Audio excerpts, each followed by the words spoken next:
Hola, buenos días, ¿qué tal? Estoy muy bien.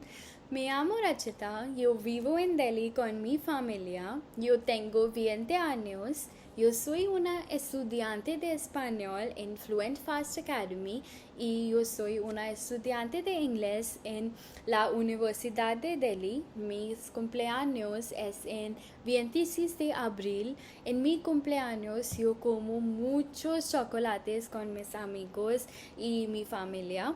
Um, mis aficiones son bailar, cantar un poco, ver las películas y comer muchos chocolates. Mi madre es una profesora y mi padre es un hombre de negocios. Mi hermano también es un hombre de negocios. Mi mejor amiga se llama Arushi. Ella es muy amable y bonita. Me gusta leer muchos libros todos los días.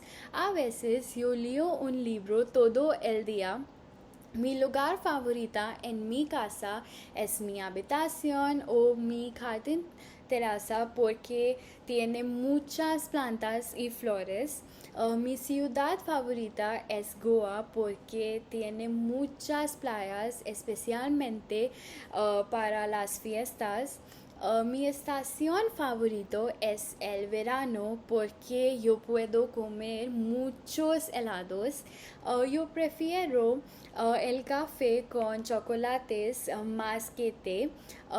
Yo quiero tener un perro, pero mi madre dice que no, pero lo intento cada vez. Hace un año yo empecé mi curso de español con Fluent Fast Academy con los profesores muy amables.